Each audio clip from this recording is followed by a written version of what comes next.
Alhamdulillah, Alhamdulillahi ala ni'mati iman Bi baladina Indonesia al-madin. Asyhadu an la ilaha illallah wahdahu la syarikalah, wa asyhadu anna Muhammadan abduhu wa rasuluh imamul muttaqin. Allahumma salli ala Sayyidina Muhammadin Sayyidil mursalin wa afdalil anbiya'i wa ala alihi wa ashabi ajma'in wa min tabi'ahum ila yaumiddin. Qala ta'ala ya ayuhan nas inna khalaqnakum min dzakari wa unsa wa ja'alnakum syu'uban wa qaba'ila lita'arafu inna akramakum 'indallahi atqakum innallaha alimun khabirun. Amma ba'du, fa ya ibadallah, usikum wa nafsi bitaqullah wa tajawwadu fa inna khairaz zadi taqwa. Wa qala ta'ala ya ayyuhalladzina amanu taqullaha haqqa tuqatih wa la tamutunna illa wa antum muslimun. Hadirin jamaah Jumat yang dirahmati Allah Subhanahu wa taala, di atas mimbar yang mulia ini, pada hari yang mulia Sayyidul Ayyam, hari besar umat Islam, pada momentum hari kemerdekaan, marilah kita tingkatkan ketakwaan kita kepada Allah Subhanahu wa taala dengan sebenar-benarnya takwa, yaitu menjalankan segala perintah-perintah Allah, bukan saja yang wajibnya, demikian juga yang sunnah-sunnahnya kita jaga dan kita pelihara. Meninggalkan larangan-larangan Allah Subhanahu wa taala, bukan saja yang diharamkan, yang dimakruhkan, bahkan yang subhat sekalipun kita tinggalkan. Semua itu demi takwa kita kepada Allah Subhanahu wa taala. Hadirin sidang Jumat yang dimuliakan Allah Subhanahu wa taala, kemerdekaan adalah hak segala individu, keluarga, masyarakat, bangsa dan negara, bahkan peradaban manusia. Penjajahan di dunia harus dihapuskan karena tidak sesuai dengan peri kemanusiaan, peri keadilan dan nilai-nilai kemuliaan manusia. Kemerdekaan Indonesia adalah rahmat dan nikmat Allah atas perjuangan dan pengorbanan harta, darah dan nyawa para pejuang dan seluruh rakyat Indonesia.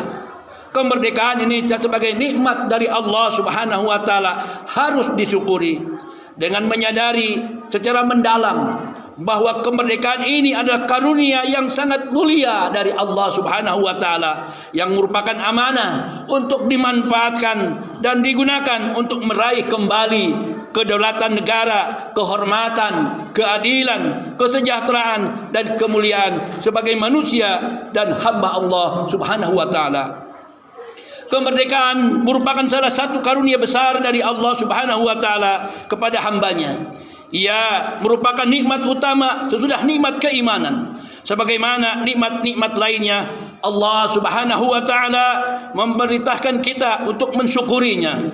Sebab mensyukuri nikmat akan menghasilkan pelipat gandaan terhadap nikmatnya, sedangkan kufur nikmat akan menyebabkan nikmat itu berubah menjadi sumber bencana bahkan azab dari Allah Subhanahu wa taala. Wa ta'adzana rabbakum la in syakartum la azidanakum wa la in kafartum inna azabi lasyadid. Sungguhnya Allah telah memaklumkan, barang siapa yang bersyukur kepada Allah maka nikmat akan ditambah, dan barang siapa yang kufur kepada nikmat Allah maka azabku sangat pedih. Hadirin sidang Jumat yang dimuliakan Allah Subhanahu wa taala, tugas utama sebagai rakyat Indonesia, khususnya umat Islam yang mayoritas di negeri tercinta ini, adalah bagaimana menjaga, mempertahankan dan memperjuangkan kemerdekaan, kedaulatan dan kehormatan bangsa untuk berdiri setara bahkan terdepan dengan bangsa-bangsa lainnya. Begitu pula bagaimana memanfaatkan semaksimal mungkin semua potensi yang dimiliki untuk mewujudkan masyarakat yang adil, makmur dan berperadaban. Ada suatu ironi sebagai bangsa yang berjuang berabad-abad mengusir para penjajah seperti Belanda, Inggris, Portugis dan Jepang dengan semangat takbir Allahu Akbar. Lalu saat meraih kemerdekaan justru membesarkan paham kesyirikan, materialisme, kapitalisme, sekularisme, individualisme, hedoisme, serta pergaulan bebas dalam kehidupan berbangsa dan bernegara. Masihkah kita perlu heran mengapa setelah hidup di alam kemerdekaan berpuluh tahun justru kita sebagai bangsa yang semakin terpuruk. Ketidakadilan, dominasi kekayaan alam oleh negara lain, jeratan hutang riba, gempuran tenaga kerja asing, kemiskinan, pengangguran, tingkat kriminal, ketimpangan sosial, maksiat, kerusakan moral, kebodohan dan lain-lain adalah fenomena yang hidup yang masih kita rasakan sampai sekarang ini. Bukankah apa yang sedang kita alami sekarang ini hanyalah sebuah bukti kebenaran dan peringatan Allah Subhanahu wa taala? Dan jika kamu mengingkari nikmatku, maka sesungguhnya azabku sangat pedih. Saudaraku yang dimuliakan Allah Subhanahu wa taala, mengingkari nikmat maknanya di sini adalah tidak memanfaatkan nikmat kemerdekaan di jalan Allah Subhanahu wa taala. Artinya menjauhkan nilai-nilai ilahiyah sebagai landasan kehidupan bermasyarakat, berbangsa dan bernegara. Seorang manusia menurut pandangan syariah barulah akan disebut merdeka bila mana ia sadar dan berusaha keras memposisikan dirinya selaku hamba Allah Subhanahu wa taala dalam segenap dimensi dirinya, baik penciptaannya, penghambaannya, kecintaannya, perasaan maupun perilakunya.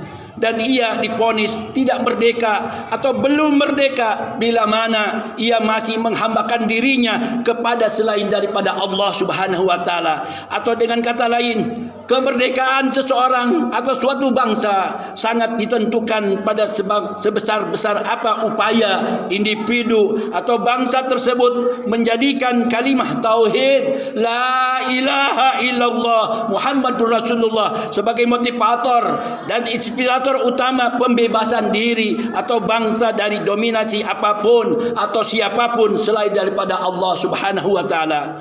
Dan pada dasarnya inilah yang telah didakwahkan oleh Rasulullah sallallahu alaihi wasallam, segenap nabi dan rasul lainnya sejak dahulu kala, sebagaimana firman Allah Subhanahu wa taala, a'udzubillahi minasyaitonir rajim, wa laqad ba'asna fi kulli ummati rasul an ya'budullah wajtanibut tagut faminhum man hadallahu wa minhum man haqqat alaihi dalal fasiru fil ar fangduru kaifa kana akibatul mukadzibin. Wallahu alam bimurad, yang artinya, dan sesungguhnya kami telah mengutus Rasul pada tiap-tiap umat untuk menyerukan sembahlah Allah saja dan jauhilah tagut sembahan selain daripada Allah Subhanahu wa taala. Al-Quran surat An-Nahl ayat 36. Saudaraku yang dimuliakan Allah Subhanahu wa taala, suatu masyarakat atau negara bahkan individu tidak akan merdeka jika mereka tunduk kepada godaan syaitan, nafsu dan cinta dunia. Mengapa? Yang pertama, nafsu akan membawa manusia kepada dosa-dosa dan kejaliman.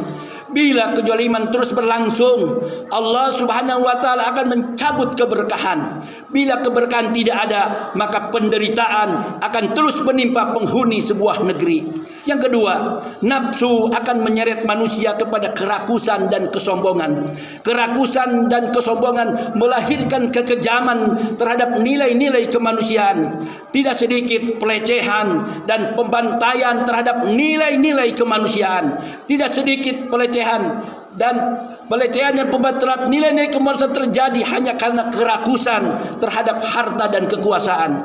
Yang ketiga, nafsu membuat manusia akan memiliki sifat-sifat seperti binatang. Bila manusia lebih dominasi oleh sifat kebinatangan, ia akan lebih kejam dan lebih berbahaya daripada binatang. Sebagaimana firman Allah, ulaika kal an'am bal hum adallun. Mereka seperti binatang ternak, bahkan lebih hina daripada binatang ternak. Naudzubillah min dzalik.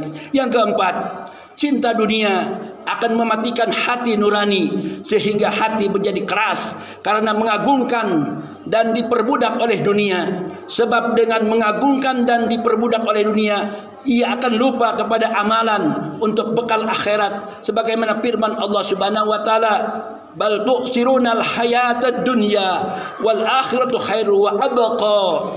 Kemerdekaan yang hakiki juga bermakna memberikan kebebasan dan kelapangan hati, kelapangan pikiran dan perbuatan manusia untuk menyampaikan pendapat dan berkreasi dalam amalan perbuatan secara terbuka tanpa ada rasa khawatir, takut dan tertekan. Firman Allah Subhanahu wa taala dalam beberapa ayat. Yang pertama, wa qul i'malu fasayarallahu amalakum wa rasulul mu'minun. Berbuatlah kamu, maka Allah dan Rasulnya dan orang-orang beriman akan melihat perbuatanmu. Di ayat lain, wa hadainahu najdain falaqtahamal aqabah. Dan kami telah menunjukkan kepada dua jalan untuk memilihnya, tetapi dia tiada menempuh jalan yang mendaki lagi sukar. Di ayat yang lain, la ikraha fid din qad tabayyana rushdu minal ghayy, yang tidak ada paksaan untuk memasuki agama Islam. Sesungguhnya telah jelas jalan yang benar daripada jalan yang tersesat. Di ayat lain, wa qulil haqqu min rabbikum faman syaa'a falyu'min wa man syaa'a falyakfur. Kebenaran itu datangnya dari Tuhanmu, maka barang siapa yang ingin beriman, hendaklah ia beriman, dan barang siapa yang ingin kafir, biarlah ia kafir. Saudaraku yang dimuliakan Allah Subhanahu wa taala, selain itu setiap orang dipersilahkan untuk menjalankan syariat agamanya. Kewajiban seorang muslim hanyalah menyampaikan kebenaran dengan cara yang arif dan bijaksana. Lakum dinukum waliyadin, untukmu agamamu dan untukku agamaku. Nabi Muhammad sallallahu alaihi wasallam bahkan dinasihati oleh Allah untuk tidak memaksa orang kafir beriman. Dan jikalau Tuhanmu menghendaki, tentulah beriman semua orang yang ada di muka bumi ini seluruhnya. Maka apakah kamu hendak memaksa manusia supaya mereka menjadi orang-orang yang beriman semuanya? Surat Yunus ayat 99. Hadirin sidang Jumat yang memuliakan Allah Subhanahu wa taala. Bangsa yang merdeka adalah bangsa yang mampu memerdekakan rakyat dan bangsanya dari ketergantungan ekonomi, politik dari bangsa-bangsa lain, serta mampu membangun kemandirian ekonomi dalam mengelola sumber ekonomi negaranya untuk menggapai kehidupan yang mandiri, yang adil, sejahtera, tetap bermartabat. Begitulah pula masyarakat mudah untuk memperoleh akses penghidupannya yang layak, pekerjaannya, informasi, pendidikan, kesehatan, perlindungan, lapangan usaha, dan jaminan sosial tetap bebas menjalankan syariat agama masing-masing. Kemerdekaan membutuhkan kepastian hidup yang mensejahterakan dengan alokasi sumber sosial dan ekonomi yang adil, sehingga membuka tabir sekat-sekat sosial ekonomi masa untuk hidup secara harmonis dan saling menghormati. Selain itu, bangsa yang merdeka adalah masyarakat yang merasakan adanya kepastian hukum yang tegas dan adil kepada semua pihak, di mana hukum menjadi payung dan panglima dalam berbangsa dan bernegara tanpa ada sedikit pun diskriminasi untuk semua rakyat dalam kacamata hukum apapun latar belakangnya.